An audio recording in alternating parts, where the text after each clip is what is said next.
जय जोहार, नमस्कार। दैनिक छत्तीसगढ़ चैनल देख रहे हैं आप और छत्तीसगढ़ प्रदेश की आज की तमाम सभी महत्वपूर्ण बड़ी खबरों की शुरुआत आज की पहली बड़ी खबर के साथ। मार्च माह में महतारी वंदन योजना की पहली किस्त मिलनी शुरू हो जाएगी। 5 से लेकर 20 फरवरी तक आवेदन किया जा सकता है। आवेदन प्रक्रिया और कौन पात्र होगा, इसके लिए गाइडलाइन शायद सरकार ने जारी कर दी है। फॉर्म भरने को लेकर बीते दिन नोटिफिकेशन जारी हो चुका है। नोटिफिकेशन के अनुसार प्रदेश में महतारी वंदन योजना 1 मार्च 2024 से लागू होगी। इस योजना का फायदा लेने के लिए आवेदनकर्ता 5 फरवरी से आवेदन कर सकते हैं। योजना के लिए आवेदन करने की अंतिम तारीख 20 फरवरी रखी गई है। मार्च माह में इसकी पहली किस्त आ जाएगी और योजना के तहत पात्र हितग्राहियों को राज्य सरकार से प्रति माह 1000 रुपये आर्थिक मदद मिलेगी। बीजेपी नेताओं का दावा है कि इस योजना का सीधा असर प्रदेश की 1,02,39,410 महिला वोटर्स पर पड़ेगा। लोकसभा से पहले ये किस्त आने वाली है। दरअसल मार्च माह में पहली किस्त नजर आ सकती है और इसको लेकर लोकसभा चुनाव से पहले ही एक किस्त महिलाओं के खाते में डालकर महिला वोटर्स को अपने पक्ष में करने के लिए महतारी वंदन योजना का कार्ड खेला जा रहा है। इस योजना के तहत छत्तीसगढ़ राज्य के स्थानीय निवासी और विवाहित महिलाएं ही पात्र होंगी। विधानसभा चुनाव की तरह लोकसभा चुनाव में इस योजना को भुनाने की बात की जा रही है। जारी नोटिफिकेशन के अनुसार आवेदनकर्ता की उम्र न्यूनतम 21 साल होनी चाहिए। 1 जनवरी 2024 के हिसाब से महिला की आयु 21 वर्ष से कम नहीं होनी चाहिए। विधवा, तलाकशुदा, परित्यक्ता महिला भी योजना के लिए पात्र होने वाली है। पश्चिमी विक्षोभ के प्रभाव से एक बार फिर छत्तीसगढ़ में मौसम का मिजाज बदलने वाला है। 3 दिन तक छत्तीसगढ़ में आने वाले दिनों में वर्षा के आसार नजर आ रहे हैं। पश्चिमी विक्षोभ के प्रभाव की वजह से प्रदेश में मौसम का मिजाज एक बार फिर से बदलने वाला है। सोमवार से लेकर बुधवार तक रायपुर सहित मध्य छत्तीसगढ़ में वर्षा के आसार नजर आ रहे हैं। साथ ही 8 फरवरी से लेकर उत्तर छत्तीसगढ़ में बारिश की संभावना है।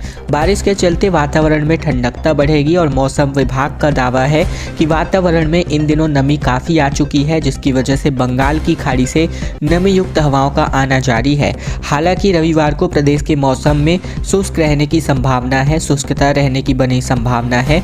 वहीं अधिकतम व न्यूनतम तापमान में बढ़ोतरी होगी। वहीं बीते दिन की बात करें तो प्रदेश भर में अंबिकापुर सबसे ठंडा स्थान रहा, जहां रात का पारा 7.9 डिग्री सेल्सियस रिकॉर्ड हुआ। लोकसभा चुनाव के लिए निर्वाचन आयोग ने अपनी तैयारियां तेज कर दी हैं। 5 फरवरी से ईवीएम मशीनों की जांच शुरू हो जाएगी। अधिकारियों को ऑनलाइन ट्रेनिंग दी जा चुकी है। लोकसभा चुनाव के मद्देनजर 5 फरवरी से लेकर 14 फरवरी तक सभी इलेक्ट्रॉनिक वोटिंग मशीनों यानी कि ईवीएम की प्रथम स्तर की जाँच कर ली जाएगी। 1 सप्ताह के अंदर ये जाँच पूरी कर ली जाएगी। जाँच की प्रक्रिया को सफलतापूर्वक पूरा करने के लिए निर्वाचन आयोग ने प्रदेश के सभी जिला, उप जिला निर्वाचन अधिकारियों और तकनीकी की टीम को ऑनलाइन प्रशिक्षण करवा दिया है। भारत निर्वाचन आयोग के सचिव BS पात्रा ने बीते दिन ऑनलाइन प्रशिक्षण के दौरान ईवीएम मशीनों की जांच संबंधित सभी आवश्यक बिंदुओं पर प्रकाश डाला है। साथ ही लोकसभा निर्वाचन की तैयारियों के विभिन्न पहलुओं के संबंध में आवश्यक मार्गदर्शन दिया है। लोकसभा चुनाव को लेकर राजनीतिक पार्टियों के साथ साथ भारत निर्वाचन आयोग ने भी अपनी तैयारियां तेज कर दी हैं। और अब खबर बिलासपुर से, जहां घरों की दीवारों पर दरारें हैं, स्कूल का गिरा हुआ प्लास्टर दिखाई देता है और ये सब हो रहा है बिलासपुर में माइंस में ब्लास्टिंग की वजह से, जहां 50 से ज़्यादा गांव इसकी वजह से प्रभावित हैं। 4 खदानें इसकी वजह से सील भी हो चुकी हैं। बिलासपुर जिले के मस्तूरी क्षेत्र में क्रशर खदानों से 50 से ज़्यादा गाँव प्रभावित हैं। यहाँ होने वाली ब्लास्टिंग से लोग दहशत में हैं। 3 दिन पहले यहाँ एक ब्लास्टिंग से स्कूल का प्लास्टर गिर गया है, जिससे 2 छात्राएँ घायल भी हो गई हैं। आए दिन हो रही ब्लास्टिंग की वजह से गांव के कई घरों में दरारें आ चुकी हैं। स्कूल में हुए इस हादसे के बाद राजस्व और खनिज विभाग की टीम ने खदानों का जायजा लिया, जिसके बाद कलेक्टर ने 4 खदानों को सील करने का आदेश दिया है। वहीं दरअसल मस्तूरी क्षेत्र के कोसमडीह और मोहतरा के आसपास 30 से 35 क्रशर और चूना पत्थर की खदानें संचालित है, जहां ब्लास्टिंग की जा रही है। आरोप है लोगों का कि यहां नियमों के तहत नियमों को दरकिनार करके खदान रिहायशी इलाके में चलाई जा रही है। कोसमडीह में भी इसी तरह से क्रशर संचालित है, जिससे ब्लास्टिंग के बाद आसपास के गांव दहल जाते हैं। मुख्यमंत्री ने रामकृष्ण आश्रम कॉलेज खोले जाने की घोषणा कर दी है। नारायणपुर में साय ने कहा कि इलाका बहुत सुंदर है, यहीं बसने का मन करता है। दरअसल बात करें तो मुख्यमंत्री विष्णुदेव साय ने नारायणपुर जिले के रामकृष्ण आश्रम में कॉलेज खोलने की घोषणा की है। सीएम ने कहा है कि इससे अबूझमाड़ के युवाओं को सीधा लाभ होगा। जिले की तारीफ करते हुए कहा गया कि इसका इलाका बहुत सुंदर है, यहाँ बसने का मन करता है। बीते दिन उन्होंने कुम्हारपाड़ा में आयोजित किसान मेला से 108 करोड़ रुपए के विकास कार्यों की सौगात भी दी। मुख्यमंत्री विष्णुदेव साय ने कहा कि पहले किसानों के पास खेती किसानी के लिए पैसों की दिक्कत थी। गांव के साहूकारों से किसान मनमाने ब्याज दर पर कर्ज लेने के लिए मजबूर थे। हमारी सरकार ने किसानों की इन दिक्कतों को दूर करने के लिए कृषि लोन देने की शुरुआत की है। पूर्व प्रधानमंत्री अटल बिहारी वाजपेयी की सरकार ने किसानों को क्रेडिट कार्ड देने की शुरुआत की है। कंस्ट्रक्शन इंडस्ट्री को लेकर खबर है, जहां भवन निर्माण सामग्री बाजार में इन दिनों जहां सरिया और सीमेंट की कीमतों में स्थिरता व गिरावट का रुख बना हुआ है, तो वहीं दूसरी ओर ठीक इसके विपरीत रेत और ईंट की कीमतें महंगे होने लगे हैं। दरअसल बात करें तो हाउस कंस्ट्रक्शन में भवन निर्माण सामग्री में बाजार में इन दिनों सरिया और सीमेंट की कीमतों में गिरावट का रुख बना हुआ है। दूसरी ओर अगर बीते 2 माह में ही बात करें तो रेत की कीमतें 7 रुपये प्रति फीट तक महंगी हो गई हैं। वहीं ईंट में भी 1000 रुपये की बढ़ोतरी हो गई है। कारोबारियों का कहना है कि आने वाले दिनों में रेत और ईंट की कीमतों में थोड़ी और तेजी आ सकती है। भवन निर्माण सामग्री संस्थानों में बीते 2 माह पहले 12 से 13 रुपये फीट बिकने वाली रेत अब 18 से 19 रुपये फीट बिक रही है। वहीं ईंट की कीमतों में भी 5500 से लेकर 6000 रुपये तक बढ़कर 6500 से लेकर 7000 रुपये हो चुकी है। कारोबारियों का कहना है कि मांग की तुलना में ईंट के उत्पादन में कमी आई है, जिसके चलते डिमांड एंड सप्लाई रूल के चलते कीमतों में बढ़ोतरी हुई है। आने वाले दिनों में कीमतें और बढ़ोतरी हो सकती हैं। सड़क पर फव्वारा बन गया, लाखों लीटर पानी बर्बाद हुआ। खबर बिलासपुर के अमृत मिशन योजना की टेस्टिंग पाइप में लीकेज की वजह से हुई, जहां कई दुकानों में भी पानी भरता नजर आया। बिलासपुर में अमृत मिशन योजना की टेस्टिंग के दौरान कई जगहों पर पाइपलाइन में लीकेज हो गया। दयालबंद जगमल चौक के पास बीच सड़क पर फव्वारे की तरह ये पानी बहने लगा, जो कुछ दुकानों में भी जा घुसा। यहाँ से गुजरने वाले राहगीर भी पूरी तरीके से दिन भर परेशान रहे। मौके पर नगर निगम की टीम और अफसर भी नदारत रहे। शहर के कई जगहों पर पाइपलाइन को भी जोड़ा नहीं गया है, तो वहीं कहीं पर वॉल्व भी नहीं लगाया गया और इसीलिए टेस्टिंग होते होते जगह जगह से लीकेज होना शुरू हो गया, जिससे लाखों लीटर पानी की बर्बादी तो हुई ही, साथ ही राहगीरों को भी दिक्कतों का सामना करना पड़ा। छत्तीसगढ़ में सबसे पहले बिलासपुर में शुरू हुई अमृत मिशन योजना सबसे पीछे चल रही है।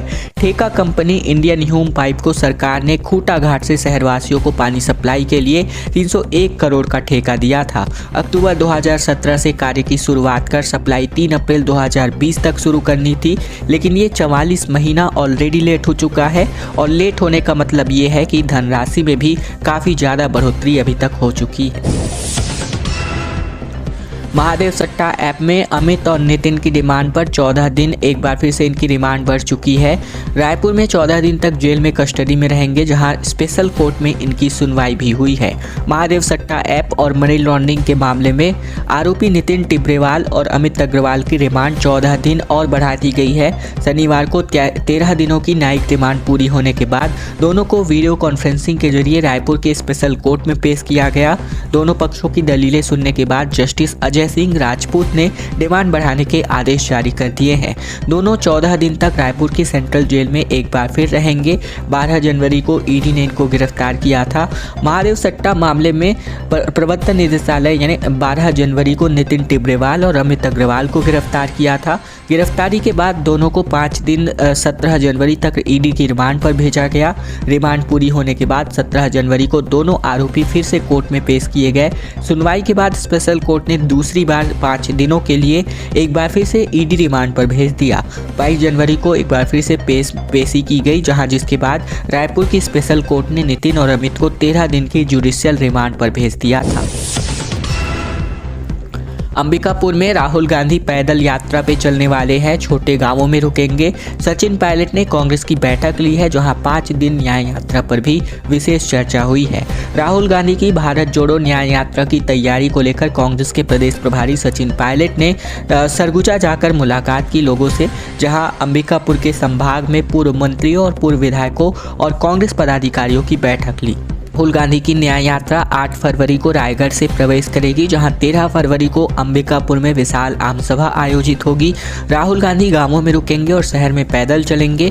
सरगुजा संभाग के तारा, उदयपुर, लखनपुर, अंबिकापुर में कांग्रेस नेताओं, यूथ कांग्रेस पदाधिकारी और कार्यकर्ताओं ने सचिन पायलट, कांग्रेस प्रदेश अध्यक्ष दीपक बैज और नेता प्रतिपक्ष चरणदास महंत का भी स्वागत किया है। बेमौसम बारिश की वजह से कोहरा बदली की वजह से फसलों को भारी नुकसान पहुंचा है। किसान भी अब परेशान हैं। दरअसल खबर सब्जी बाजार को लेकर है, जहां डाड़ी अंचल में हो रहे असमय बारिश, बादल, कोहरा छाए रहने की वजह से रबी फसल को काफ़ी नुकसान होने का अंदेशा बना हुआ है। वहीं सब्जी की खेती को भी सबसे ज़्यादा नुकसान हो रहा है। आने वाले अगर 3 दिनों की बात करें तो एक बार फिर से बारिश का दौर छत्तीसगढ़ में शुरू हो सकता है, खासकर मध्य छत्तीसगढ़ में, जहाँ सब्जी की खेती करने वाले कृषक ने बताया कि सब्जी की खेती में मौसम का प्रभाव सबसे ज़्यादा दिक्कत कर रहा है। विगत 1 माह से बार बार मौसम में अचानक बदलाव आने के कारण, असमय बारिश, कोहरा बदली के कारण सब्जी की खेती काफ़ी प्रभावित हो रही है। टमाटर के पौधे मुरझाकर मरने लगे हैं। वहीं टमाटर की क्वालिटी भी खराब होने लगी है। फूल गोभी, फंगस, इल्ली और प्रकोप बढ़ता जा रहा है। इसी प्रकार मौसम का कहर सबसे ज़्यादा सब्जी की खेती पर पड़ा है। और अब खबर छत्तीसगढ़ में आयुष्मान योजना को लेकर, जहां तीसरी किस्त जारी हो चुकी है। सोमवार से अस्पतालों को भुगतान कर दिया जाएगा। स्वास्थ्य मंत्री ने कहा कि जरूरत पड़ी तो नर्सिंग एक्ट में बदलाव किया जाएगा। छत्तीसगढ़ के स्वास्थ्य एवं परिवार कल्याण मंत्री श्याम बिहारी जायसवाल ने आयुष्मान भारत प्रधानमंत्री जन आरोग्य योजना की 247 करोड़ 50 लाख रुपए की तीसरी किस्त जारी कर दी। जायसवाल ने शनिवार को रायपुर के महानंदी मंत्रालय भवन में स्वास्थ्य विभाग की समीक्षा बैठक भी ली, जहां सोमवार से निजी और शासकीय अस्पतालों के भुगतान की प्रक्रिया शुरू करने की जानकारी दी। स्वास्थ्य मंत्री ने कहा कि जल्द ही सभी अस्पतालों को राशि देने का काम किया जाएगा। साथ ही उन्होंने प्राइवेट अस्पतालों में लापरवाही के सवाल पर कहा कि जरूरत पड़ी तो नर्सिंग एक्ट में बदलाव कर दिया जाएगा। छत्तीसगढ़ के अलग अलग मुठभेड़ में 4 नक्सली ढेर हो चुके हैं। टेकलगुड़ेम में मारे गए महिला कमांडर सदस्य की तस्वीर जारी हो चुकी है। नारायणपुर में 2 शव भी बरामद हुआ है। टेकलगुड़ेम गांव में हुई मुठभेड़ में 2 हार्डकोर नक्सली मारे गए हैं। संगठन में मारे गए नक्सलियों की तस्वीर भी जारी हो चुकी है, जिसमें सेक्शन कमांडर कंपनी नंबर 2 की महिला नक्सली मारवे राजे और बटालियन नंबर 1 का सदस्य मारवी बोच्चा शामिल है। नारायणपुर में शुक्रवार शाम पुलिस और नक्सलियों के बीच हुई मुठभेड़ में 2 नक्सली मारे गए हैं। दोनों के शव बरामद हुए हैं। टेकलगुड़ेम मुठभेड़ में 3 जवान शहीद और 14 जवान घायल हुए थे। नक्सलियों ने शहीदों के पास से लूटे गए सामान का वीडियो भी जारी किया है और इस हमले का जिम्मेदार केंद्रीय गृह मंत्री अमित शाह, मुख्यमंत्री विष्णुदेव साय और राज्य गृह मंत्री विजय शर्मा को बताया है। जहां जहां मिली हार, वहां पर जिलाध्यक्ष बदलने की तैयारी छत्तीसगढ़ कांग्रेस कर रही है। नई टीम के साथ लोकसभा चुनाव खेलने की तैयारी है और यहां पर जितने भी खाली पद हैं सबको भरा जाना है। छत्तीसगढ़ में विधानसभा चुनाव के नतीजे आने के बाद से लगातार कांग्रेस संगठन में बदलाव की चर्चा जोरों पर है। लोकसभा चुनाव से पहले बदलाव की एक्सरसाइज कर ली गई है ताकि नई ऊर्जा और नई टीम के साथ लोकसभा चुनाव लड़ा जाए। प्रदेश के ज़्यादातर जिलाध्यक्ष बदले जाएंगे और जिन जिन जिलों में कांग्रेस हारी है वहां के जिलाध्यक्षों का बदला जाना तय है। ऐसे 12 से ज़्यादा जिले हैं जिनके साथ संगठन में खाली पदों पर नियुक्तियां भी होने वाली हैं। सिंधी काउंसिल ने 1100 फीट की तिरंगा रैली निकाली। रायपुर में अलग अलग स्कूल के 2000 छात्र छात्राओं ने इस कार्यक्रम में शिरकत किया। रायपुर में Sindhi council of India Chhattisgarh ने इकाई में एक अनोखा आयोजन किया है, जिसमें 1100 फीट की तिरंगा रैली निकाली गई। अलग अलग स्कूल के लगभग 2000 बच्चे रायपुर स्थित कलेक्टर गार्डन से सुभाष स्टेडियम तक रैली में शिरकत करते नजर आए। इस दौरान भारत माता की जय घोष का नारा लगाते हुए पैदल मार्च किया गया। Sindhi council of India Chhattisgarh के इकाई अध्यक्ष जय सिंह ने कहा कि हमारा उद्देश्य बच्चों को देश के प्रति जागरूक और आने वाली पीढ़ी को भारत माता के प्रति समर्पित करना है। कोरबा एनटीपीसी भू विस्थापितों के साथ तानाशाही कर रही है। प्रदर्शनकारियों ने कहा कि प्रबंधन के खिलाफ अनिश्चितकालीन आमरण अनशन और यहां फूट डालो शासन करो की नीति है। कोरबा में एनटीपीसी भू विस्थापितों ने तानसेन चौक पर अनिश्चितकालीन आमरण अनशन के संबंध में प्रेस वार्ता कर जानकारी दी। भू विस्थापित नौकरी और शेष मुआवजे की मांग कर रहे हैं। भू विस्थापितों का कहना है कि कोरबा एनटीपीसी और जिला प्रशासन झूठी और भ्रामक आश्वासन के खिलाफ आमरण अनशन पर बैठे हुए हैं। नौकरी मुआवजा के लिखित में पत्र जारी नहीं करने को लेकर एनटीपीसी के भू विस्थापित आमरण अनशन पर बैठे हुए हैं। भू विस्थापित जो राजन कुमार पटेल, घाटिया राम केवट और साथ ही मथुरा कुमार केवट, रामायण प्रसाद केवट ने बताया कि यहाँ पर इनके साथ अन्याय हो रहा है और एनटीपीसी इनके साथ बुरा व्यवहार कर रही है, तानाशाही जैसी, और इसको लेकर के लगातार ये जो है प्रदर्शनकारी मोड पर दिखाई दे रहे हैं।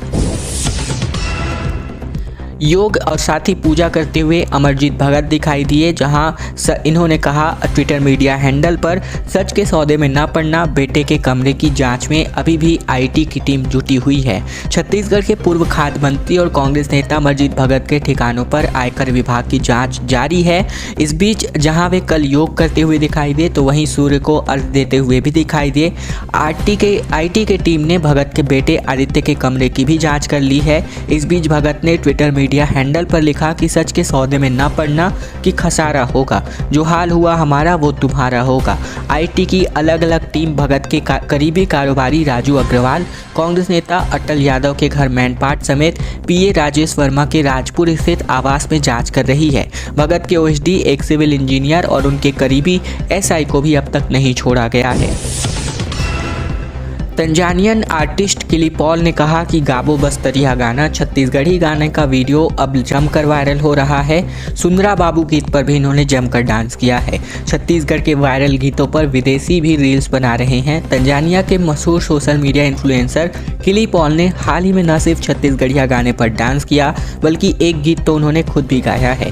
बस्तरिया गाना और सुंदरा बाबू जैसे गीतों पर वे इस तरह से नाच रहे हैं जैसे कोई विदेशी नहीं बल्कि छत्तीसगढ़िया कलाकार ही हों। इंस्टाग्राम पर इनके वीडियोस लाखों लोगों ने पसंद किए हैं। ट्रेंडिंग होने की वजह से इन गीतों पर किली ने वीडियो बना करके अपलोड किया है। ट्रेंडिंग गानों पर यहाँ पर बस्तरिया गाना और सुंदरा बाबू शुमार है, जहाँ सोशल मीडिया पर करोड़ों लोगों ने इनको देखा है।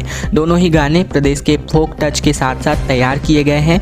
डांसिंग नंबर्स भी हैं। बस्तरिया गाना गीत में गाँव के बाजार, पहनावे और संस्कृति को दिखाया गया है, तो इसे हिरेश सिन्हा और जितेश्वरी सिन्हा ने गाया है।